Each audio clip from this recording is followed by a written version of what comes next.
warahmatullahi wabarakatuh. Selamat siang, salam sejahtera bagi kita semua. Baik Bapak Ibu, mungkin coba izin share screen-nya. Oke. Baik Bapak Ibu, ini mungkin yang sudah ditunggu-tunggu juga oleh Bapak Ibu yang melaksanakan kurikulum Merdeka ya di sekolahnya. Kemarin juga kami sempat mendapatkan beberapa pertanyaan juga, Pak, kenapa kurikulum kami masih belum berubah jadi kurikulum Merdeka dan seterusnya. Nah, mungkin nanti akan saya coba jelaskan beberapa hal. Mungkin selanjutnya dulu. Next. Jadi, jadi mungkin nanti yang akan kita bahas yang pertama terkait dengan dasar hukumnya, kebijakan terkait dengan implementasi kurikulum Merdeka di Dapodik itu seperti apa. Kemudian kategori pelaksananya, ya, kategori pelaksana mungkin yang Bapak Ibu tahu juga pelaksana kurikulum Merdeka ini dibagi menjadi 3 ya. Ada mandiri belajar, mandiri berubah, dan mandiri berbagi. Nah itu nanti implementasi di Dapodiknya seperti apa, nanti kita coba bahas juga. Kemudian teknis pengisian aplikasi Dapodiknya, kemudian fitur-fitur yang kita coba sesuaikan sesuai dengan sesuai dengan kebutuhan itu nanti seperti apa. Next. Nah, mungkin dari dasar hukum ya Bapak Ibu ya. Jadi untuk pedoman penerapan kurikulum dalam rangka pemulihan pembelajaran ini kemarin sudah ada Kepmendikbud ya, Kepmendikbudristek nomor 262/M/2022. Kemudian kemarin juga ada keputusan Kepala Badan Standar Kurikulum dan Asesmen Pendidikan nomor 44/H/KR/2022 tentang Satuan Pendidikan Pelaksana Implementasi Kurikulum Merdeka pada tahun ajaran 2022-2023. Next. Kemudian ada satu lagi keputusan Kepala Badan Standar Kurikulum dan Asesmen Pendidikan nomor 24/H/KR/2022 tentang konsentrasi keahlian SMK atau MAK pada kurikulum Merdeka. Nah, ini dasar hukum yang kita pakai untuk untuk kita jadikan juga validasi di Dapodik ya Bapak Ibu ya. Next. Kemudian dari kategori pelaksana mungkin Bapak Ibu juga sudah terinfo ya. Jadi bahwa untuk kategori pelaksana kurikulum Merdeka ini ada 3. Yang pertama itu mandiri belajar, kemudian ada mandiri berubah, dan mandiri berbagi. Nah, mandiri belajar ini Satuan Pendidikan menerapkan beberapa bagian dan prinsip kurikulum Merdeka tanpa mengganti kurikulum yang digunakan di Satuan Pendidikan. Berarti kurikulum yang masih dipakai itu masih kurikulum yang lama, tapi beberapa bagian ini sudah mulai menerapkan kurikulum Merdeka, Bapak Ibu. Kemudian mandiri berubah ini menggunakan kurikulum Merdeka, menggunakan perangkat ajar yang disediakan dan menerapkan pembelajaran terdiferensiasi secara sederhana. Berarti sudah mulai untuk mengimplementasikan kurikulum Merdekanya. Kemudian mandiri berbagi, Satuan Pendidikan menerapkan kurikulum Merdeka dengan mengembangkan perangkat ajar secara mandiri. Nah, kalau status di Dapodiknya seperti apa? Jadi ini kita coba bagi berdasarkan status implementasinya ya, mandiri belajar, mandiri berubah, dan mandiri berbagi. Nah, untuk yang mandiri belajar, karena ini masih tadi mungkin dijelaskan masih menggunakan kurikulum yang sebelumnya tanpa mengganti kurikulum, berarti di Dapodiknya ini status pelaksanaan kurikulumnya masih menggunakan kurikulum 2013. Kemudian untuk mandiri berubah dan berbagi, ini sudah pakai kurikulum Merdeka. Kemudian untuk sekolah penggerak dan SMKPK ya Bapak Ibu kemarin ini menggunakan kurikulum Merdeka. Ya, next. Nah, untuk penanda Bapak Ibu, jadi kalau Bapak Ibu sekolahnya masuk ke dalam tadi SK Kaban Beskap ya Bapak Ibu ya. Nah ini penandanya di beranda yang ada di Dapodik itu nanti akan muncul implementasi kurikulum Merdekanya dia menggunakan apa.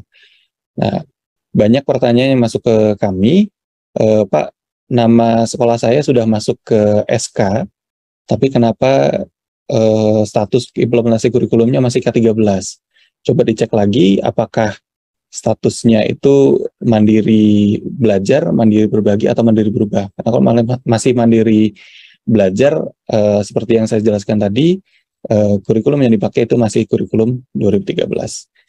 Nah, kalau sudah implementasi kurikulumnya sudah muncul Merdeka, ini berarti nanti juga akan ada penyesuaian ya Bapak Ibu ya, untuk pengisian mata pelajarannya, pengisian rombongan belajarnya, dan kalau untuk yang SMA itu biasanya akan agak sedikit berbeda, ada tambahan jenis rombongan baru.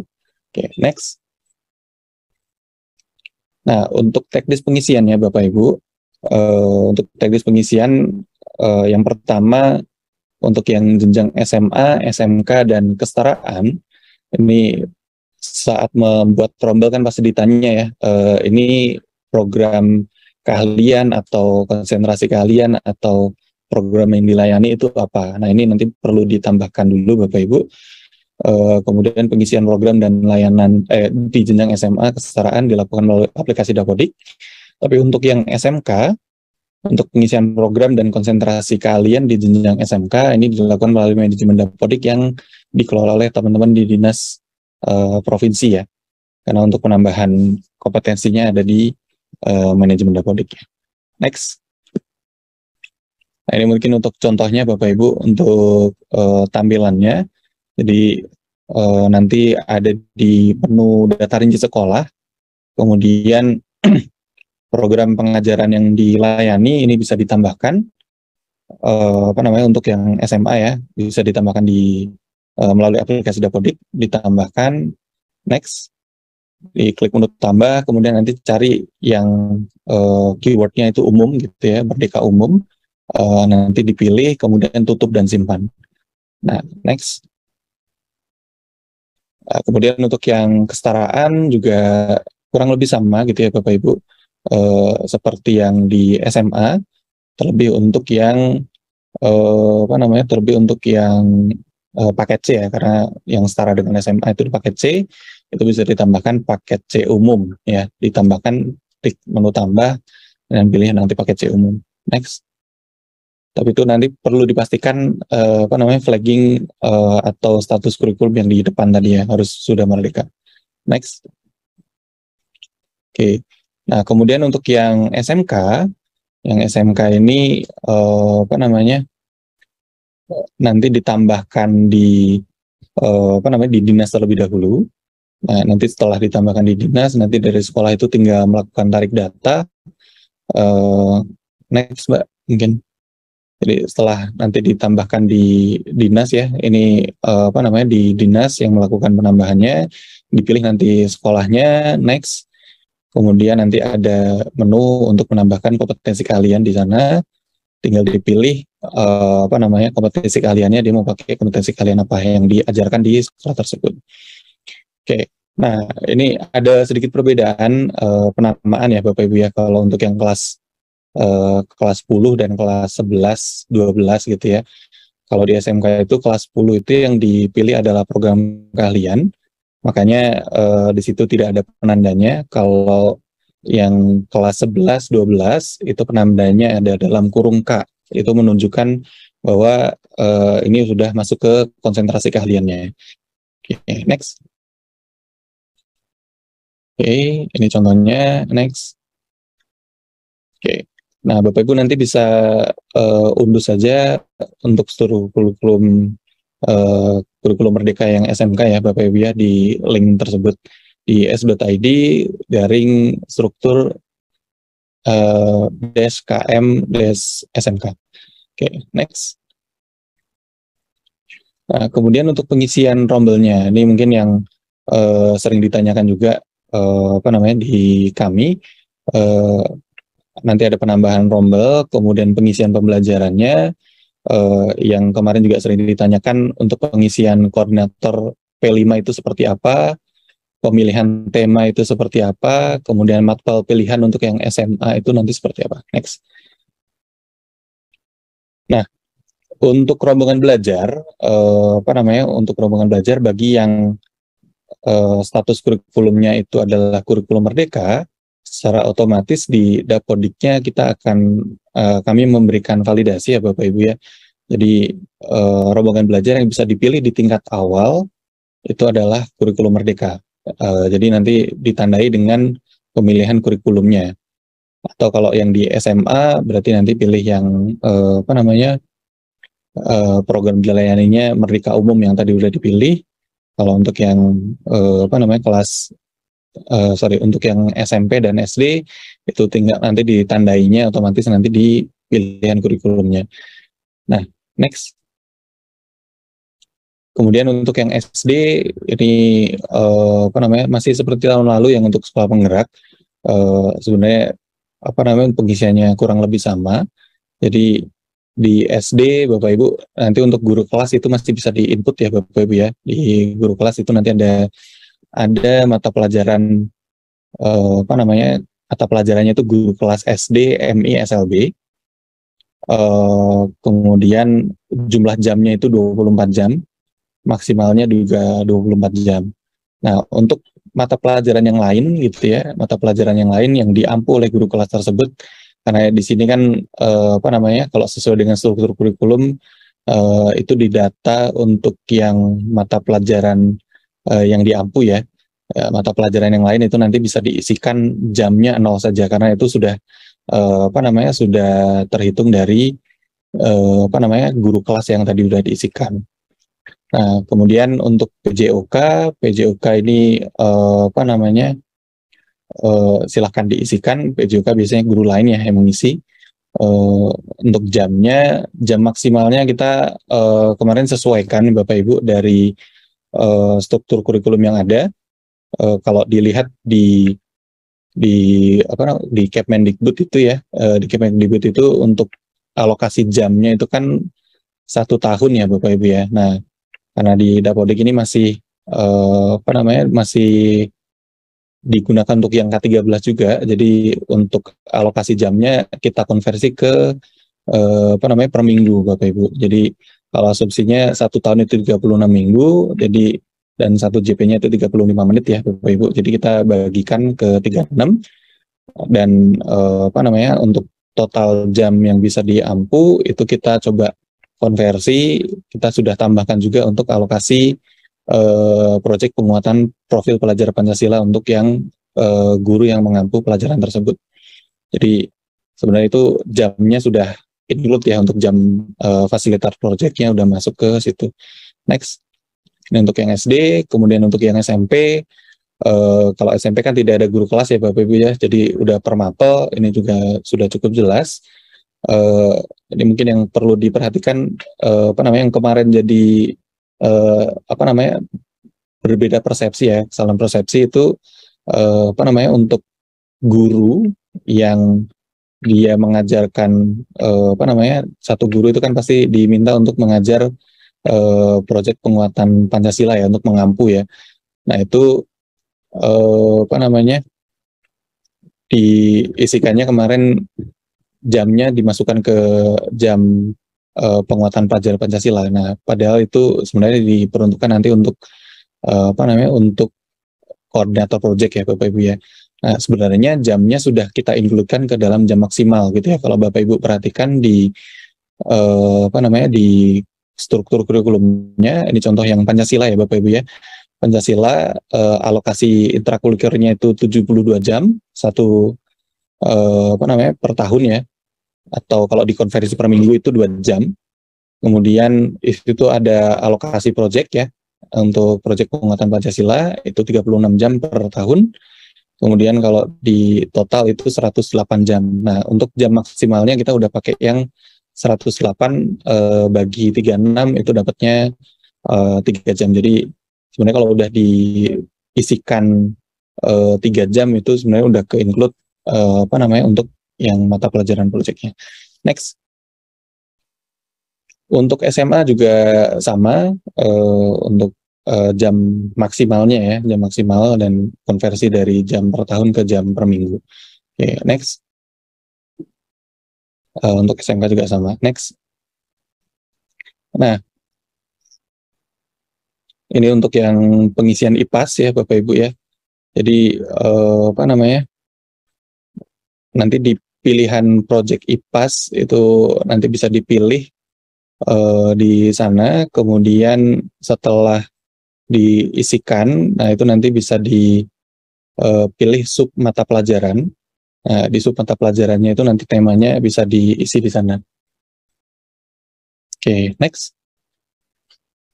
Nah, kemudian untuk yang dasar-dasar program kalian ini juga kurang lebih sama ya Bapak Ibu ya. Nanti bisa ditambahkan di sub mata pelajarannya untuk apa namanya jelasnya ini sebenarnya apa saja yang diajarkannya. Oke, next Bapak Ibu. Oke. Untuk pengisian mapel seni, jadi ini alokasi JP menyesuaikan dengan ketentuan di masing-masing jenjang sesuai Kemendikbud Ristek nomor 262 garis miring M garis miring 2022. Kemudian satuan pendidikan menyediakan minimal menyediakan minimal satu jenis seni. Kemudian peserta didik memilih satu jenis seni ya. Jadi apa namanya itu nanti dipilih salah satu untuk satu rombel gitu ya. Jadi yang diajarkan itu seni apa? Seni tari, katakanlah seni tari berarti yang diisikan di seni tarinya. Oke, next. Nah, ini untuk yang penguatan project penguatan profil pelajar Pancasila. Jadi apa namanya? Project penguatan Pancasila ini sebenarnya sudah include ke dalam mata pelajaran untuk yang fasilitatornya atau untuk guru yang mengampu. Nah, yang kemarin masih belum ada itu kan untuk pencatatan pencatatan koordinator proyeknya ya Bapak Ibu ya. Kalau untuk yang ini untuk tema-temanya yang bisa dipilih nanti di dalam pembelajarannya. Next aja mungkin. Nah, untuk perekaman koordinator proyek Pancasila pastikan nanti masuk ke dalam menu rombel, kemudian nanti diklik tombol ubah gitu ya, nanti di dalamnya next, di pembelajaran, nanti masuk ke pembelajaran. Nah, di situ ada mata pelajaran project penguatan profil pelajar Pancasila. Nah, ini diisikan PTK yang mengampu itu adalah koordinator proyeknya ya. Nanti bisa dipilih koordinator proyeknya, kemudian langkah selanjutnya itu nanti bisa memilih temanya, tema yang diampu itu apa saja. Jadi untuk kalau Bapak Ibu cek di Kemendikbud untuk P5 itu sebenarnya dihitung satu rombel itu kan 2 jam ya Bapak Ibu ya, untuk kepala proyeknya ya. Nah, itu 2 jam per rombel. Nah, itu nanti untuk menghitung si koordinator proyek ini berapa jam, itu kita sediakan slotnya di sini. Oke, next. Tapi jangan lupa perlu ditambahkan juga tugas tambahannya di PTK tersebut sebagai koordinator P5-nya. Oke. Nah, ini mungkin untuk yang penginputan P5. Next. Oke, kemudian setelah mata pelajarannya diisi pengampunya siapa, kemudian dari koordinator P5-nya juga sudah ditambahkan tugas tambahannya. Nah, ini selanjutnya dari satuan pendidikan bisa memilih tema ya yang diampu di sana. Untuk SD itu 1 sampai 2 proyek profil dengan tema berbeda, kemudian SD atau paket A, SDMI, SDLB paket A ini 2 sampai 3 proyek. Kemudian SMP dan yang setara ya Bapak Ibu ya, ini 3 sampai 4 proyek. Untuk yang SMA ini 3 sampai 4 proyek juga. Next. Oke, untuk yang kelas 11 2 sampai 3 proyek, untuk yang SMK kelas 10 itu 3 proyek dengan 2 pilihan dan 1 tema kepekerjaan. Kemudian untuk yang SMK kelas 11 2 proyek satu pilihan dan satu tema kepekerjaan, kemudian untuk yang kelas 12 satu profil project dengan tema kepekerjaan. Nah, ini ada catatan untuk kelas 13 atau yang SMK dengan program per tahun tidak perlu melaksanakan proyek penguatan Pancasila. Jadi nggak perlu diisikan untuk proyek penguatan Pancasilanya. Next. Nah, untuk memilih memilih temanya Bapak Ibu, tadi mungkin bisa masuk ke rombongan belajarnya, kemudian nanti masuk ke pembelajaran next. Di pembelajarannya, terus dipilih, diklik di proyek pelajar Pancasilanya, kemudian pilih tema P5-nya, itu langkah selanjutnya pilih tema P5, next. Itu nanti akan muncul pilihan tema yang tersedia. Nah, PTK yang diinputkan di sini, ini adalah PTK koordinator proyeknya ya Bapak Ibu ya, bukan guru yang menjadi fasilitator. Karena guru yang menjadi fasilitator tadi sudah masuk ke mata pelajaran ya, untuk jamnya sebenarnya, tambahan 1 jamnya. Nah, ini kalau di sini yang dipilih di sekolah tersebut itu temanya tuh apa saja. Nah, ini nanti mungkin yang akan menjadi analisis kami untuk melihat tema apa saja yang diambil oleh sekolah gitu ya untuk P5 ini. Oke, next. Oke, kemudian ini mungkin yang akan sedikit berbeda untuk yang SMA. SMA ini ada mata pelajaran pilihan ya Bapak Ibu ya. Kurikulum Merdeka ini menyediakan ruang agar minat, bakat, dan kemampuan peserta didik dapat berkembang secara optimal, sekaligus menjadi dasar dalam memberikan pelayanan pembelajaran intrakurikuler, proyek penguatan profil Pancasila, dan kegiatan ekstrakurikulernya. Nah, ini dengan adanya keleluasan untuk memilih mata pelajaran sesuai dengan minat, bakat, dan kemampuannya, peserta didik diharapkan dapat bertanggung jawab pada pilihannya. Keleluasan di sini juga diharapkan untuk membuat peserta didik jadi semakin terampil dalam mengoptimalkan potensinya, ya Bapak Ibu. Next. Jadi kalau kita lihat di struktur kurikulumnya, ada beberapa mata pelajaran pilihan yang bisa dipilih, yang bisa diselenggarakan yang bisa dipilih oleh siswa. Tapi ini dengan catatan sesuai dengan ketersediaan guru ya Bapak Ibu ya, sesuai dengan ketersediaan guru yang ada di satuan pendidikan. Jadi kalau katakanlah ada siswa yang minat ingin belajar bahasa Jerman nih di sekolah tersebut, tapi nggak ada guru bahasa Jermannya, ya berarti pilihan tersebut nggak bisa ya. Tapi berarti harus disesuaikan dengan kondisi yang ada di sekolah juga. Nah, setiap peserta didik ini alokasi masing-masing ya. Alokasi masing-masing jam itu 5 jam per minggu atau 180 jam per tahun untuk yang pilihan selain prakarya dan kewirausahaan. Kemudian pengaturan mata pelajaran lain yang dikembangkan sesuai dengan sumber daya yang tersedia, ini sesuai dengan yang ada di sekolah. Kemudian setiap peserta didik wajib memilih 4-5 mata pelajaran dari kelompok mata pelajaran pilihan. Jadi di Dapodik juga sudah ada validasinya, apakah peserta didik kelas 11 ya, katakanlah kelas 11 itu sudah memilih mata pelajaran pilihannya itu udah berapa gitu. Kalau dia masih 3 berarti perlu ditambah 1 lagi, kalau udah 5 berarti itu udah maksimalnya. Kemudian untuk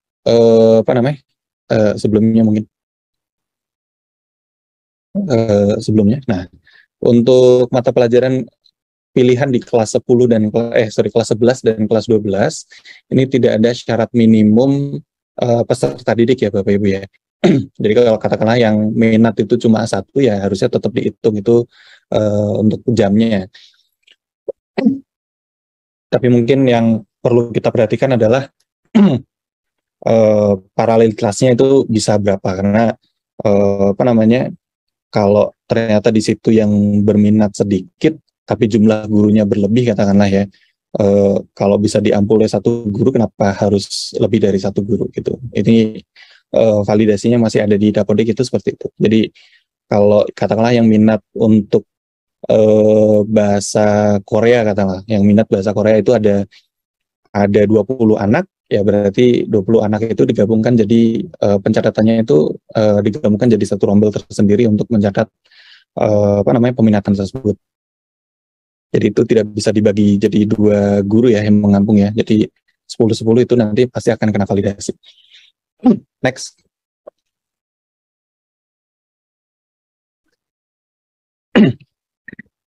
Kemudian untuk mapel pilihan SMK, ini berdasarkan rencana atau passion untuk pengembangan diri ya, baik untuk berwirausaha, bekerja pada bidangnya maupun melanjutkan pendidikan. Nah ini mata pelajaran pilihannya juga ada di SMK. Untuk kelas 10, untuk kelas 11 dan kelas 12 ini terdiri dari mapel konsentrasi dan mapel SMA. Kemudian pelaksanaan mata pelajaran diatur lebih lanjut oleh pimpinan unit utama yang membidangi kurikulum, asesmen, dan perbukuan. Kemudian rasio jumlah rombel ini mengikuti efisiensi rasio rombelnya. Oke, next.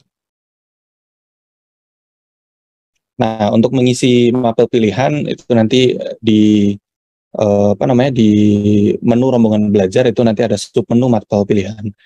Nah, ini nanti kan Bapak Ibu nanti dapat membuatkan rombel gitu ya. Jadi ini sebenarnya pencatatannya mirip dengan lintas minat. Jadi bedanya dengan lintas minat, mungkin kalau lintas minat kan yang diajarkan itu lebih di lintas dari peminatannya. Tapi kalau ini peminatannya ada satu blok tersendiri, nah itu yang bisa dipilih oleh siswa. Next.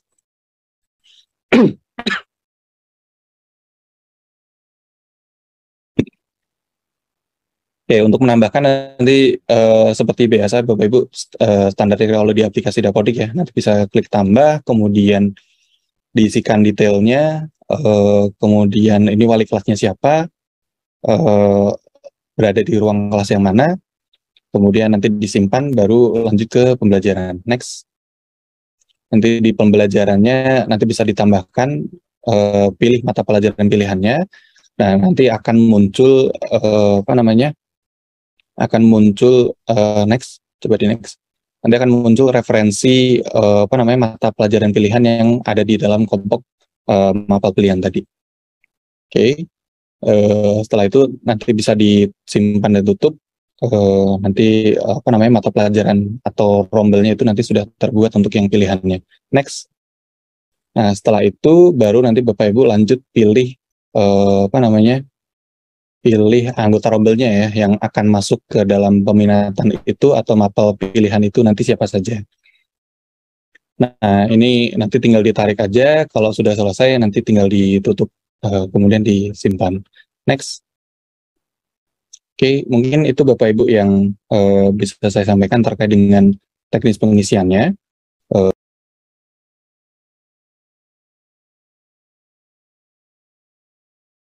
Pengisian di Dapodiknya ya, terkait dengan kurikulum Merdeka. Ya mungkin nanti kita bisa diskusikan ya kalau ada pertanyaan lebih lanjut. Mungkin itu dari saya kembali lagi ke Mbak Sinta. Silakan Mbak Sinta.